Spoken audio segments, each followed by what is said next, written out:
क्रेडाई पंढरपूरने आयोजित केलेल्या गृह उत्सवाला पंढरपूरकरांचा भरभरून प्रतिसाद मिळत असून या ठिकाणी घराच्या जागेपासून ते बांधकामासाठी आवश्यक असणाऱ्या सर्व गोष्टींचा इत्थंभूत माहिती मिळत आहे।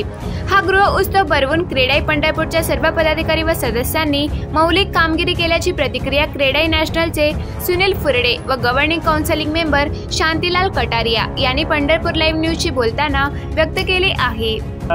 पहिल्यांदाच पंढरपूरमध्ये जे प्रदर्शन भरलेलं आहे त्या संदर्भातलं आपलं म्हणजे आपल्या इथल्या मंडळींचं सहकार्य कसं लाभलं क्रेडाईचं?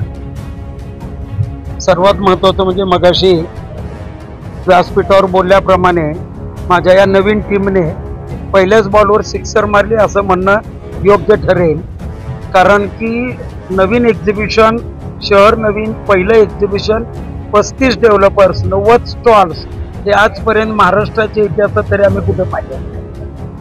दुसरं महत्त्वाचं म्हणजे सध्या देशामध्ये टुरिझमची विशेषतः रिलिजियस टुरिझमची लहर आहे आणि ती वेव आपल्या शहराला फायदेशीर आहे। त्यामुळे आम्ही जसं मगाशी भाषणामध्ये म्हणालो की आपण सर्वांनी शहराचं एक आदर्श टुरिझम आदर्श आणि अट्रॅक्शन करणारं जर टुरिझम सिटी म्हणून जर पंढरपूरचा विकास केला तर मला वाटतं की आपल्या सर्वांनाच भरभराटीचे आणखी चांगले दिवस येतील। मला विश्वास आहे की अवघ्या 1.25 लाख शहराचं 1.25 लाख लोकसंख्येचं शहर हे एवढं मोठं नाव धारण करतंय पंढरपूर। संपूर्ण महाराष्ट्राच्या कानाकोपऱ्यात प्रत्येकाला पंढरपूर माहिती आहे आणि ते ज्या कारणामुळे माहिती आहे तो म्हणजे विठोबा। या विठुरायाच्या पुण्यभूमीमध्ये आपणा सर्वांना या विकासासाठी प्रयत्न करणं आवश्यक आहे। त्यामध्ये मी हे म्हणेन की सर्वात मोठा सहभाग हा पत्रकारांचा असला पाहिजे।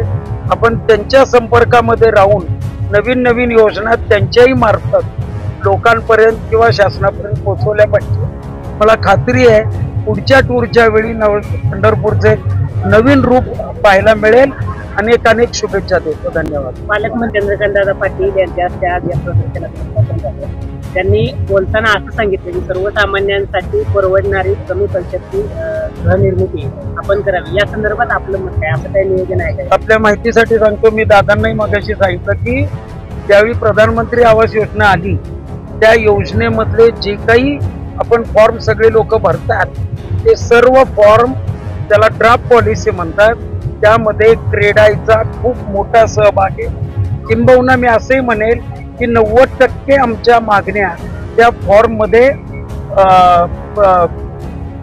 त्या रूपामध्ये दिसत आहेत आणि आपण कधी पाहाल तर अफोर्डेबल हाऊसिंग मध्ये संपूर्ण देशामध्ये सर्वात जास्त कार्य हे महाराष्ट्रात होत आहे। तेच दादांनी पंढरपूरच्या लोकांकडे अपेक्षित केलंय, हे होऊ शकतंय। त्यासाठी शासनाची काय मदत लागेल तर रोड वॉटर ड्रेनेज इलेक्ट्रिसिटी थोडी शहराबाहेर उपलब्ध करून दिली पाहिजे, कारण परवडणारी घरं करायची असेल तर परवडणारी जमिनीची किंमत पाहिजे ती शहराबाहेर मिळते आणि इन्फ्रास्ट्रक्चर जर आपण उभा करू शकलो शासनाच्या मदतीने तर मी माझ्या क्रेडाई बांधवांच्या वतीने दादांना आणि महाराष्ट्राच्या लोकांना आश्वासन देतो की आम्ही आज जे मिस्टर पंधेंनी 15,000 घरांचा प्रकल्प पूर्ण केला सोलापुरात, तसा या ठिकाणी आवश्यक असणाऱ्या घरांचा प्रकल्प माझ्या या ठिकाणचे बांधव करू शकतील। शासनाकडून मात्र इन्फ्रास्ट्रक्चर मिळणं आवश्यक। दादांनी मगाशी तुमच्या काही मागण्या संदर्भाचा उल्लेख केला, त्या 4 मागण्या कोणत्या होत्या आणि त्या त्यांनी मान्य करायच्या? त्या मागण्या थोड्याशा टेक्निकल स्वरूपाच्या आहेत, सामान्य जनतेला अवघड आहे। पहिलं म्हणजे 7/12 आणि प्रॉपर्टी कार्ड या दोन्हीचं अस्तित्व शहरामध्ये आहे। वास्तविक शहर हे दाट लोकवस्तीचं गावठाणाची हद्द जर का मोठी केली गेली तर आपोआप सर्वांचे प्रॉपर्टी कार्ड होतील उतारे जमिनीशी निगडीत असतात। प्रॉपर्टी कार्ड हे व्हर्टिकल इमारतीशी देखील निगडीत असतात। आम्ही जी विक्री करतो ती जमिनीची न करता फ्लॅटची करतो। जे व्हर्टिकल असतात बहुमजली असतात त्यांची नावं लागणं लोकांना अपेक्षित असतं, ते प्रॉपर्टी कार्डावर होतं, उतार्यावर होत नाहीये। दादांना आम्ही सांगितलं की आपण ते काम त्वरेने या ठिकाणी केलं गेलेलं पाहिजे। त्या ठिकाणी इन्फ्रास्ट्रक्चर काही आमच्या मागण्या होत्या। महत्वाचं म्हणजे शहरामध्ये जर रोजगार वाढला तरच आवक वाढेल, शहराची लोकसंख्या वाढेल। तरच इमारती बांधल्या जातील, तरच फ्लॅट विकले जातील, शहरामध्ये पैसा येईल. या ठिकाणी रोजगार उपलब्धतेसाठी शासन स्तरावर आणखी एखादी MIDC करता आली, काही उद्योग उभा करता आले तर आमची मागणी होती दादांना की त्यांनी त्यात प्रयत्न करावा. दादा जरी शैक्षणिक क्षेत्रामध्ये असले तरी त्यांच्याशी निगडीत देखील जर डेव्हलपमेंट त्या शहराला त्यांच्या थ्रू मिळाली तर ते आपले पालकमंत्री आहेत, तर निश्चितच या ठिकाणी रोजगार उपलब्धता होऊन आपणाला त्या ठिकाणी मागणी वाढेल. आणि आम्हा बिल्डरांची एकच म्हणणं असतं, मागणी वाढेल तरच आम्ही सप्लाय करू शकतो. काय सांगाल पंढरपूरच्या आमच्या बांधकाम क्षेत्रातील यांचा या प्रदर्शन भरवण्यामागं कष्ट कशा पद्धतीने उपयोग आला आणि कसं स्वरूप? खरं तर कोणत्याही शहरामध्ये ग्राहकांना जर घर घ्यायचं असेल तर त्याला पूर्ण शहराचा त्यांना अगोदर सर्वे करावा लागतो आणि प्रत्येक ठिकाणी जाऊन प्रॉपर्टी बघणं थोडं अवघड होतं.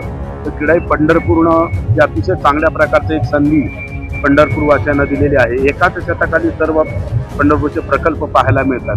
त्यामुळे ग्राहकांना आपलं घर निवडणं, आपला प्लॉट निवडणं सोपं जाणार आहे. त्याचबरोबर घर निवडल्यानंतर आपल्याला घ्यायची घर कर्जाची व्यवस्था, इथं बँकेचे स्टॉल आहेत, त्यामुळे ते सुकर होणार आहे. तर त्यामुळे हा एक दुग्ध शर्करा योग अशा प्रकारचा ग्राहकासाठी आहे. त्यामुळे मी पंढरपूर क्रीडाईला धन्यवाद देतो की अतिशय चांगल्या प्रकारची मेहनत घेऊन पंढरपूरकरांच्या सेवेसाठी हे एक्झिबिशन घेतलेलं आहे.